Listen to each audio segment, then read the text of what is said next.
Hi everyone, this is what happened to me when I got government housing part 47. So I just wanted to follow on from the last video where I told you that the respondent or some other psychopath had thrown black paint over my bra.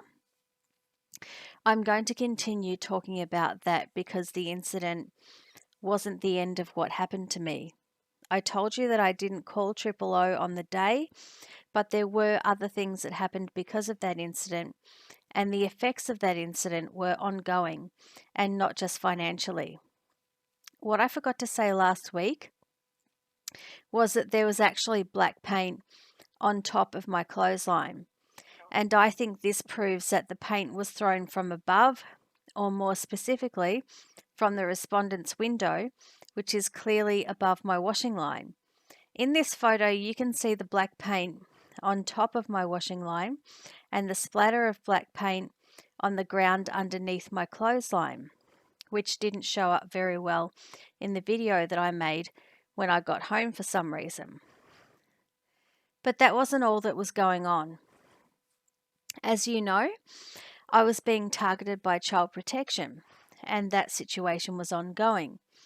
On the 9th of the 1st, 2017, I received an email from a person from Docs who I will call Miss L. Miss L said that she could meet with me at Docs in Preston on the 12th of the 1st, 2017.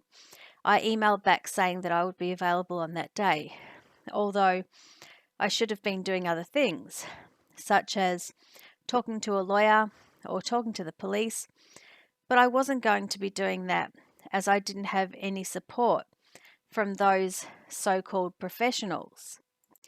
It was so overwhelming for me to have been carrying the burden of everything that had happened to me and to be under so much financial stress and to have more and more responsibilities dumped on me when I didn't know how to protect myself and my daughter, and I wasn't trained to deal with the legal system or any of the public servants that I was forced to fight.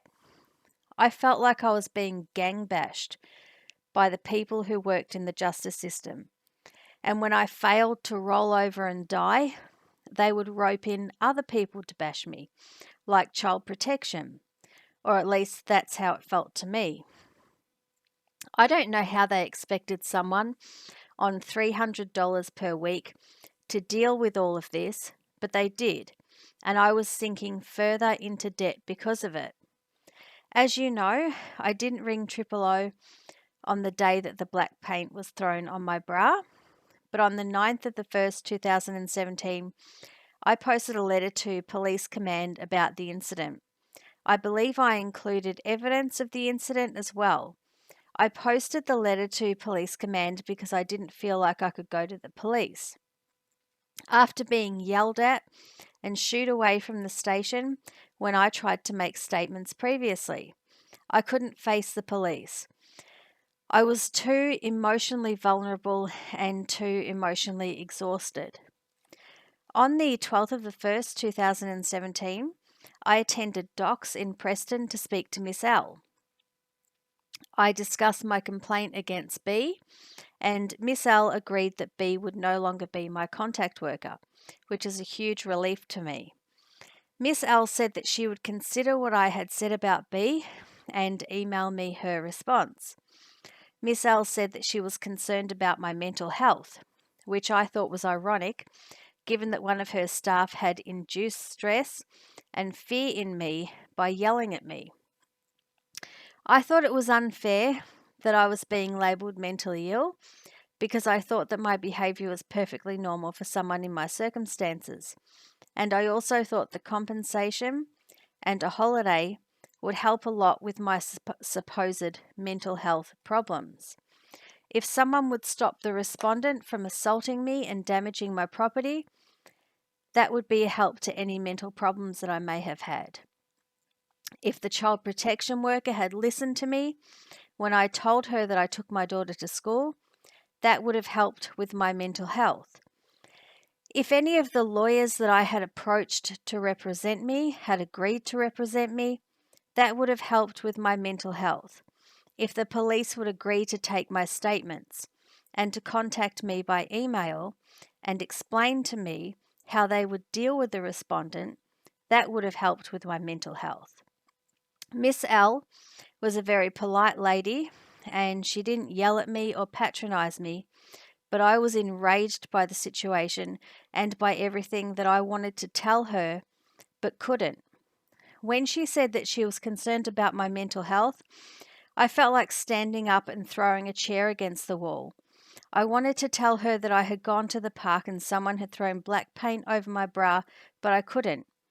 So much had happened to me and I didn't know how to talk about it. I felt ashamed of wanting to yell at her, and I felt ashamed about being in the child protection system. I wanted to tell Miss L about the respondent and all the things that he had done to me, but for some reason I felt like I wasn't allowed to. So I felt ashamed of my inability to deal with what I was going through.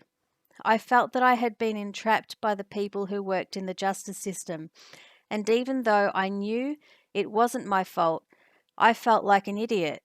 I was terrified of being labelled mentally ill because of everything that goes along with it. I didn't want the police turning up at my home because I had seen them do that to my neighbours, and if you don't answer the door, they actually kick your front door in. I was scared I was scared of being forced to take medication against my will, and I was scared of losing parental control of my daughter. I was so scared of everything that docs could do to me that it was making me sick, mentally sick.